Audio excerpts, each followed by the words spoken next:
पकड़ो पकड़ो पकड़ो, अरे बच्चे को लेकर भाग गया, पकड़ो। अरे क्या हुआ भाई, सुबह सुबह अपने गांव में ये शोर कैसा? अरे किसी के घर में चोरी या डकैती हुई है क्या? नहीं भाई, ध्यान से सुनो, लोग ढोल नगाड़े पीट रहे हैं, शायद कोई जंगली जानवर हो। पंडित ज्ञानचंद उधर से ही आ रहा है, आओ उसी से पूछते हैं।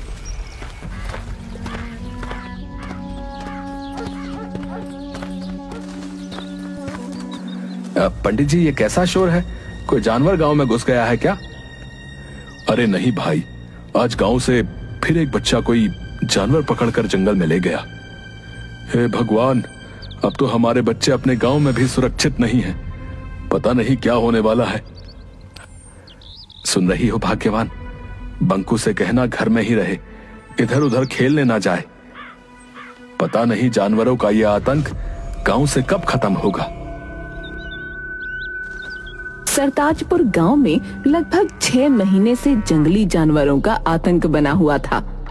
इस कारण शाम होते ही गांव के सभी लोग अपने अपने घरों में दुबक कर बैठ जाते थे।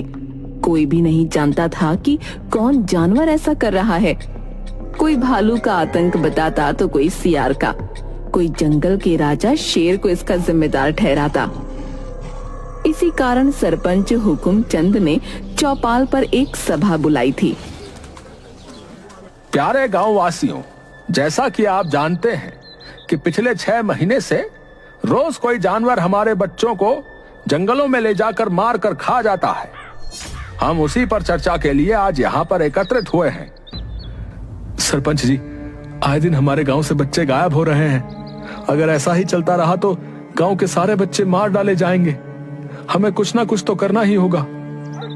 इसके लिए हमें पहले पता लगाना होगा कि कौन जानवर ऐसा कर रहा है, ताकि हम लोग उस जानवर से छुटकारा पा सकें। यही ठीक रहेगा, क्योंकि जंगल में तो सैकड़ों जानवर हैं। हम किस किस को अपना निशाना बनाता रहेंगे? लेकिन इसका पता लगाएगा कौन कि किस जानवर की यह करतूत है? इसके लिए एक दल बनाना होगा जो जंगली जानवरों के गांव में प्रवेश पर नजर रखेगा। हाँ, यह ठीक रहेगा। मैं और कल्लू बाबा दोनों मिलकर रात में पहरा देंगे और पता लगाएंगे कि कौन सा जानवर हमारे बच्चों को गायब कर रहा है। तो ठीक है, फिर अगर तुम दोनों पता कर बता देते हो तो तुम्हें गांव की तरफ से 100 स्वर्ण मुद्राएं मिलेंगी, ठीक है? मरेगा, एक दिन सब मरेगा। ए बगले, चल भाग यहां से। जब से हमारे शमशान में रहने आया है, तब से ही पूरा गांव समस्याओं से घिरा है। भोगा एक अजीब सा डरावना व्यक्ति था, जो पिछले 6 महीने से शमशान में आकर रहने लगा था। कई बार शमशान के कुत्तों को मारकर खाते हुए देखा गया था। कुछ लोग इसे औघर बताते थे।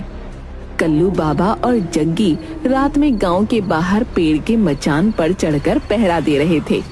तभी सुबह करीब 4 बजे जंगल की ओर से कुछ खरखराहट की आवाज आती है। कल्लू बाबा, झाड़ियों के झुरमुट से कुछ आवाज आ रही है, चलो चलकर देखते हैं।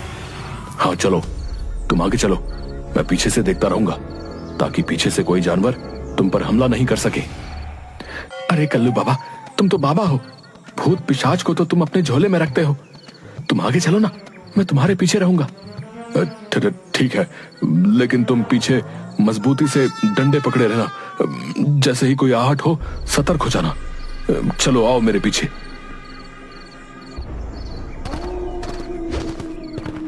भूत पिशाच निकट नहीं आवे, महावीर जब नाम सुनावे।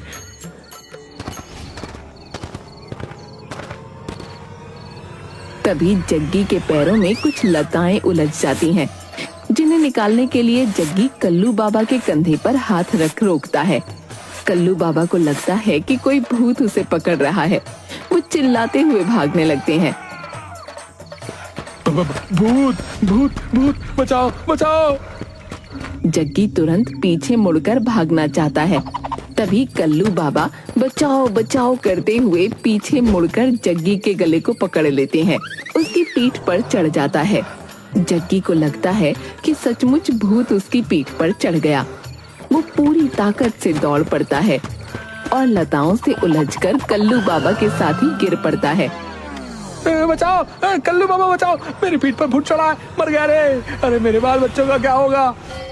अबे चुप, पीछे से कंधे पर हाथ रखकर मुझे खुद डरा दिया और अब चिल्लाकर और डरा रहा है। बड़ा बाबा बने फिरते हो, भूत बैताल प्रेत पिशाच सभी को अपनी चोटी में बांध कर रखते हो और कंधे पर हाथ रखते ही डर गए। ढोंगी बाबा कहीं के। रुको रुको, गौर से ये आवाज सुनो, लगता है सचमुच कोई खूंखार जानवर हमारी तरफ ही आ रहा है। देख क्या रहे हो, भागो। दोनों भूत भूत चिल्लाते हुए गांव की ओर भागते हैं। सुबह होने ही वाली थी। कुछ लोग चौपाल पर आग ताप रहे थे। उन्होंने दोनों की आवाजें सुनी तो उनकी ओर लाठी डंडे लेकर दौड़े। बचाओ बचाओ, भागो भागो, पीछे भूत आ रहा है। अरे कौन सा भूत? अरे कैसा भूत भैया? तुम्हारे पीछे तो कोई नहीं है। अरे है, अरे सुनो आवाज सुनो, वो इधर ही आ रहा है, भागो। आवाजें लगातार बढ़ती ही जा रही थीं। सभी डर के मारे अपने अपने घरों में बंद होकर सहमे हुए खिड़की से देखने लगते हैं। तभी बंकू अपने घर से एक डंडा लेकर बाहर आता है।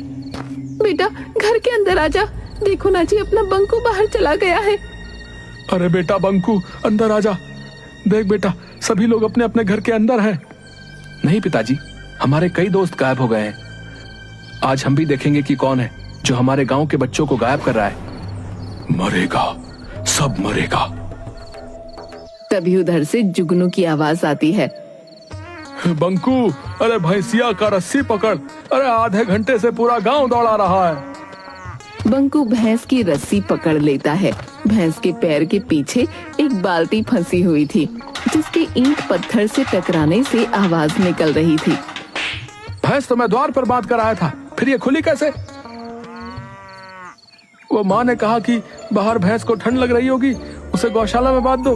भैंस बिदक कर भागने लगी, भागते हुए उसके पैर में बाल्टी फंस गई। जग्गी और कल्लू बाबा, हैं? तुम लोगों के डरपोक होने के कारण आज पूरा गांव भयभीत हो गया भाई। वो तो बंकू ने बहादुरी दिखाई, लेकिन बात तो यही है कि आखिर बच्चों का शिकार कौन कर रहा है? तभी सेठ मंगत लाल रोते रोते आता है। सरपंच जी, मेरा बेटा सुधीर घर पर नहीं है। नौकरों ने बताया कि सुधीर को शेर दबोच कर ले गया है जंगल की ओर। हाय मैं लुट गया, हाय मैं बर्बाद हो गया, मेरा इकलौता बेटा।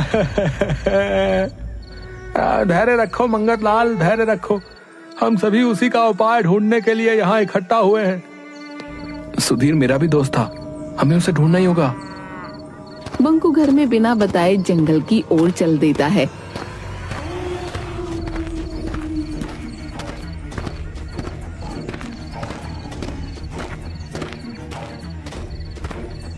एक नदी किनारे रुककर बंकू पानी पीने लगता है। तभी एक काला नाग उसे डस लेता है। उसी समय तपस्वी देवराज वहाँ से गुजरते समय बंकू को तड़पता देख उसके पास आ जाते हैं। सांप को पानी में जाता देख तपस्वी देवराज तुरंत समझ जाते हैं कि बालक को सांप ने काट लिया है। वो अपने हाथों से डसे हुए स्थान पर हाथ फेरते हैं। बंकू तुरंत उठकर बैठ जाता है। तुम कौन हो बालक? इस घने जंगल में कैसे आ गए? प्रणाम महाराज, मैं बंकू हूँ। मेरे गांव से प्रतिदिन एक बच्चे को इस जंगल का शेर लाकर मारकर खा जाता है। मैं उसे ही खोजने आया हूँ। तुम्हारे इस नेक कार्य से मैं प्रसन्न हुआ। जाओ, मेरा आशीर्वाद है कि कोई भी तुम्हें मार नहीं सकता। जानवर के सामने तुम में उससे 10 गुना शक्ति आ जाएगी। बंकू वहाँ से चलकर शेर की गुफा के सामने उसके गांव के बच्चों का बहुत सा कपड़ा पड़ा दिखाई देता है। वो जोर से चिल्लाता है, बच्चों का शिकार कर खाने वाले कायर शेर, बाहर निकल। दम है तो मुझसे मुकाबला करके दिखा। अबे पिद्दी बालक, भाग जा यहाँ से। शायद तू मुझे नहीं जानता। मैं कायर नहीं, मैं जंगल का राजा शेर हूँ। जा, इस गलती के लिए मैं तुझे माफ करता हूँ। जा अपने गांव लौट जा। अच्छा, तो अभी भी बड़ी बड़ी बातें निकल रही हैं। क्या राजा का यही काम है कि निरीह बच्चों को चुपके से उठाकर ले आए और उसे खा जाए? एक बार कह दिया ना कि मैं ऐसे कायरों वाले काम नहीं करता। शायद तुझे तुम्हारी मौत यहां खींच कर लाई है। क्यों? एक बालक के सामने अपने कुकर्मों को बताते हुए शर्म आ रही है? बस बहुत हो गया, अब मैं और बर्दाश्त नहीं कर सकता। शेर छलांग मारकर बंकू को दबोच लेता है। दोनों में गुत्थम गुत्था हो जाती है, लेकिन कुछ ही पलों में बाजी पलट जाती है। तपस्वी देवराज के दिए हुए वरदान की वजह से बंकू शेर से जीत जाता है।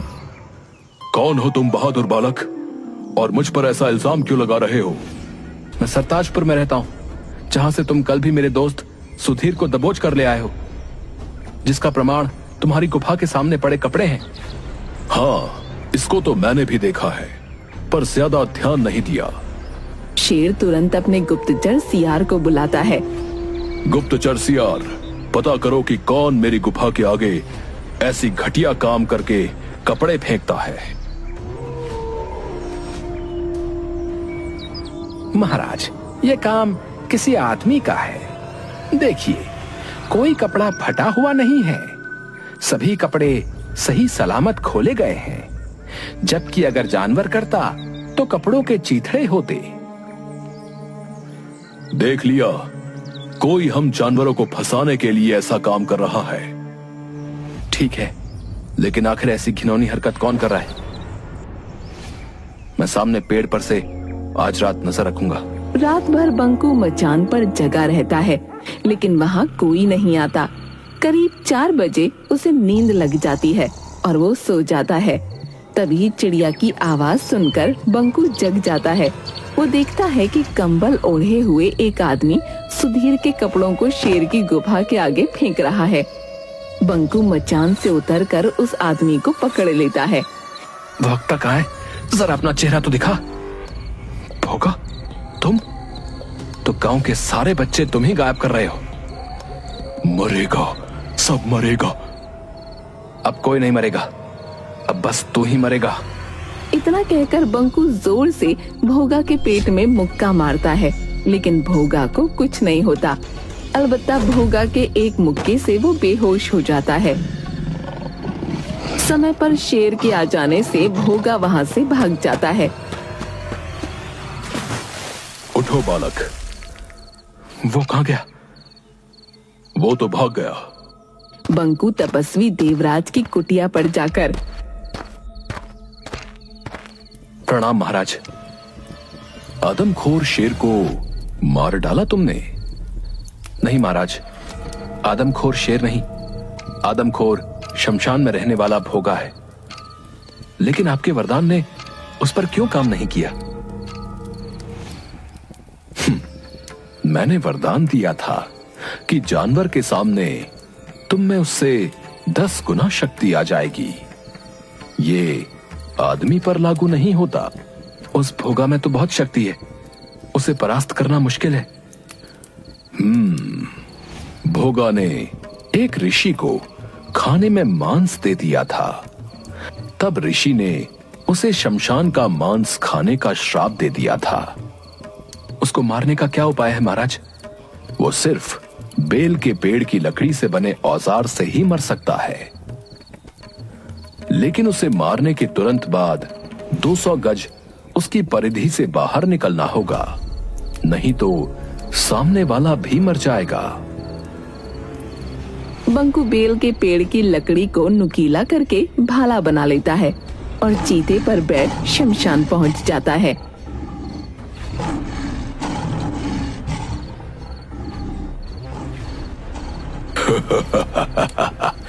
आ गए, आज तेरी मौत तुझे यहाँ खींच लाई है। अभी तुम्हारे दोस्त सुधीर को ही खाने जा रहा था, लेकिन अब पहले तुझे खाऊंगा। चीते, तू भाग जा, नहीं तो तू भी मारा जाएगा। पहले तू बचकर दिखा, ये ले। बंकू भाले से कई बार वार करता है, लेकिन भोगा को कुछ नहीं होता। बालक, हो गई हसरत पूरी। अब तू तू मेरा शिकार बनेगा। तभी अचानक तपस्वी देवराज वहां प्रकट होते हैं। बंकू, भाले को उसकी नाभि में मारो। बंकू जैसे ही भोगा की नाभि में भाला मारता है, एक विस्फोट होता है। बंकू तुरंत चीते पर बैठकर 200 गज दूर हट जाता है। भोगा का शरीर वहीं भस्म हो जाता है। बंकू को सुधीर के साथ आते हुए देखकर गांव वाले खुशी से उछल पड़ते हैं। सेठ मंगत लाल और सरपंच हुकुम सिंह बंकू को इस कार्य के लिए 500 स्वर्ण मुद्राएं देते हैं।